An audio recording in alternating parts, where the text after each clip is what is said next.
Good afternoon. This is TTT Live and TTT Live Online on Facebook. I'm Dike Rostant with a COVID-19 review. This country officially has no more COVID-19 patients after the final patient was discharged last evening. The Health Ministry recorded 116 positive cases, the first being recorded on the 12th of March and the last on April 26. There have been 8 deaths and 108 patients who fully recovered. The Disney Fantasy cruise liner off Trinidad's north coast with 49 TNT nationals aboard is being allowed to refuel in TNT waters but is not being allowed to dock. Minister of National Security Stuart Young says the task of locating individuals from cruise ships has been challenging.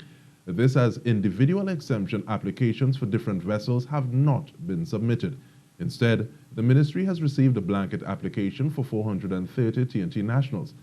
Minister Young says government is going to permit the entry of nationals on these various cruise ships by establishing a schedule which allows the management of their return consistent with resources to protect them and the population.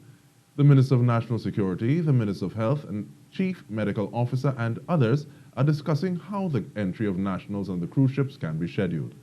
Minister Young says the government is also managing the return to Trinidad and Tobago of close to 275 students from Barbados and Jamaica. Now it's a Friday and we hope this conversation will lift your spirits. We can all do with some bliss in our lives.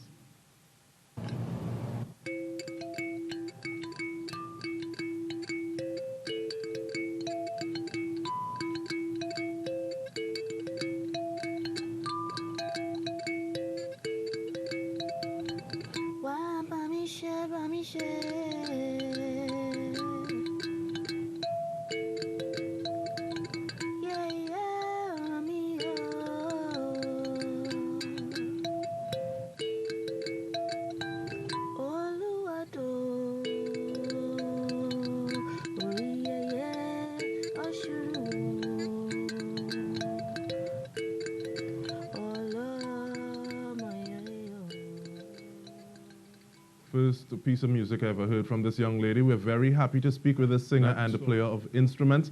Now, while people might be stressing or zessing, she is all about bliss. Sheena Ajibola Richardson is the young lady in question. Thank you for your ability or availability. Now, we want you to start off giving us a little overview about who Ajibola is. Thank you. Well, Ajibola, first to begin, Ajibola is a name Yoruba in origin. For those of you who do not know Yoruba, Yoruba is a tonal language from Nigeria in Africa. And the name means one who was born with wealth and who will always have wealth. And that wealth does not only mean tangible money, but wealth in all aspects of life, health, strength, wealth of persons within my life, communication, growth and development, etc., etc. So Ajibola is a musician, a singer, songwriter. I like to call myself an organic vocalist. Yeah. Now, some people may say that this field, the terrain, the journey that you're on is one that is very male-dominated. What has your experience been? Oh, from very young, I would have gone through many trials with males, being in a male-dominated industry, being a drummer, coming out from playing djembe and traditional folk drums of Trinidad and Tobago.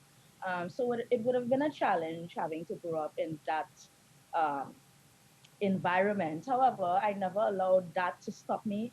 I never allowed it to make me feel inferior or make me feel less of an individual. I always told myself that I was going to be almost inclusive of this this platform that I can share with other people like me, other women like me who want to do the same thing. So now I'm actually an advocate for all of those young women who want to do not only play percussion, but also want to be the best that they want to be in any aspect of life. And we've seen you making strides and clearing ground, making links and connections. One such link is with a brother from Cuba. Now, how did that come about? Wow. So I posted one of my acapellas. I usually do acapellas based on how I, as an individual, would be feeling at the time. So sometimes, especially one in question was when my grandmother died, it was an acapella singing for Risha Yemonja. So really and truly, all of these acapellas are what I go through sometimes in the night, in the morning, how I would be feeling during the day. So I posted one of my acapellas, and it was in tribute to Orisha Babaluaye Shapana. And he really liked it, and he added me on Facebook. I did not know that he was friends with one of my other percussion friends from Dominican Republic who now lives in New York. So I messaged him and I was like, Bembe, do you know who is this individual? And his name is Lekiam Abrela. And he was like, yes, that is my padrino. And that translates to being godfather, or the person who would have taught him to play drums in the Lukumi tradition, which is like the equivalent of the Orisha tradition in Trinidad and Tobago.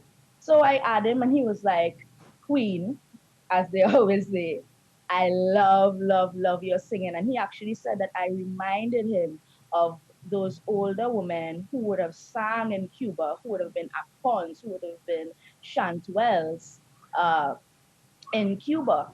And so he was behind me nights, day in, day out. He still talks to me up to this morning. And he wanted to do something. And he said, you know what, let's just do something. I play drums, you sing, I sing, you play drums, etc., etc. So the first one was actually that one that we did in a tribute to a sign, which is the Orisha of healing and wellness to herbs, etc. So he played drums, he sent the video to me, and I did the acapella with all of the harmonies, put it together, and right now it's blowing up. Big, big, big Ashay. Now, you've started a series Yeah. of Facebook Lives called Blissful Talks. What are they and what's the idea behind them? So the idea behind Blissful Talks, it's an extension of my album, right? So my definition of bliss is being in communication with a lot of people who would have contributed to me being happy, contributed to me having, really rough days, but allowing me to get through these rough times. Bliss to me is not only about happiness. So my intention behind Blissful Talks was to talk to some of these people, talk to all of them, stating that, what inspires their bliss, to try and get the paradigm for bliss, in my opinion, and it's not limited to what my definition of bliss may be, but it is also for persons to find their own bliss in life. No matter what they may be going through, they must find a common ground as to where they should find their bliss and their satisfaction in living this and going along this journey of life. Yeah. You spoke about an upcoming album. When is it going to happen? I know there's somebody who is in your corner, literally and figuratively, at this point in time, and gassing you up. So we say hello to her as Yes. well. And I know she's pushing for it, but is there a date we can look forward to? No, I often say, and I tell everyone who will be interviewing me and all of my friends, etc., it's going to be a blissful surprise. I do not want to put a date on it because all of the nitty gritties behind it, and I want it to be, so I wouldn't say perfect, but I want it to be, the project of Bliss should reflect not only myself, but also everyone who comes in contact with it. So it needs to take time. It needs developing. There are a lot of things that needs to be done still so that I can bring forth this product to all of the persons who love Ajibola. So it's going to be a blissful surprise. It's going to be this year, hopefully, fingers crossed, given all that is going on. But definitely, I'm not going to put a date on it because I don't want people expecting and keeping their hopes up, etc., etc. So it's going to be a blissful surprise. That's all I have to say. But how was the process? How was the process of the production and the development of the album been taking place during the pandemic? Wow. So, firstly, this project started 9 years ago. I had all these music. Um, I was so afraid. I didn't know if persons would have digged it because the stigma behind any language besides English is always, a bit much, especially an African language like Yoruba. So I was always scared to, bring that side of me, bring that part of me, to show it to persons. However, on the ninth year, my dear friend of Static 22 Productions, Jarrell Forbes, she began the gassing up. I know, why are you sitting down on this music? And I was like, okay, let me start recording. Let me go into the studio. Let me do this work, that I have to do. So we started really, really working hard on the project last year, December. It was actually the day before New Year, Old Year's Eve. Yeah. And we put down the track Dambala, and we also put down the track Ashe, which is about 14 minutes long. That track is going to be exceptional, I just have to say. The musicians that are on that track are the likes of Rodney Alexander. We have Jamoa from Tobago, Carlin Alexander. We also have Bosco. We have Carla Gonzalez. We have Jarrell Forbes. We have Salcedo, Mikel Salcedo. We also have Emile Fortune. So it's a well loft of musicians and who are within the Trinidad and Tobago jazz circuit, and it's so exciting. The times and the textures of what is going to be on the album is going to be exceptional. It's going to be blissful. It's going to transcend you to a place where you, as an individual, if you haven't found yourself yet, it's going to allow you to find yourself. It's going to And that allow is you where we're to leaving it right dig now, deeper. because we might be a little too excited waiting for the way that people are gassing you up as well. But we want to thank you for sharing some of your joy, sharing some of your bliss with us, Sheena Ajibola Richardson, and we actually end on a bang now. We won't ask you to introduce it, but we have some footage of you taking part in the drumming challenge.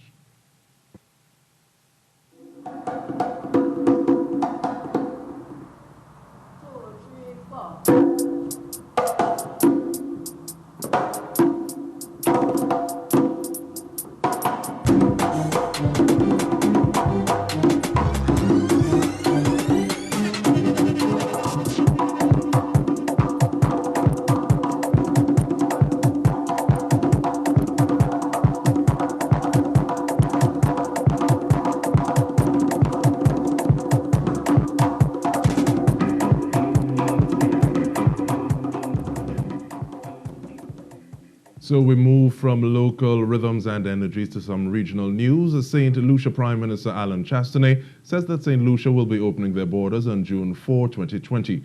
Now, during Phase 1, St. Lucia will only accept visitors from the United States from June 4 through July 31. If all goes as planned, Phase 2 will begin on August 1. The details of Phase 2 will be disclosed in the coming weeks.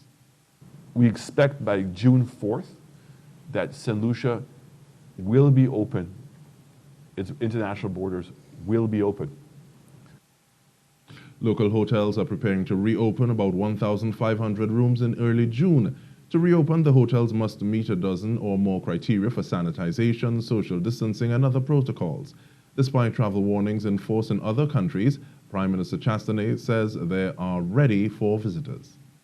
But I think it's important that we let the world know that we are ready.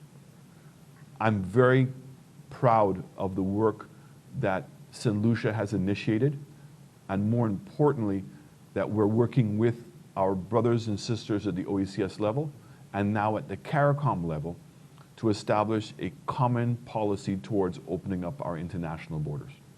The Barbados Labour Minister Colin Jordan says that if pay cuts are to take place in Barbados, the burden should be shared fairly as the country tries to navigate the current economic and social challenges. Unions in April unanimously opposed the salary cuts for workers whose jobs have so far survived the economic fallout of COVID-19. They are also adamant that retrenchment should be a last resort. The Labour Minister on Thursday suggested pay cuts for managers who require their workers to take a reduction in salary. And that's what's trending on COVID-19. Remember, you can join us for live coverage on TTT, Chalk City 91.1 FM, Sweet 100.1 FM, Next 99.1 FM, as well as on Facebook at TTT Live Online for all your COVID-19 updates. Thank you for joining us. On behalf of the TTT crew, I'm Dike Rostant. Bye for now.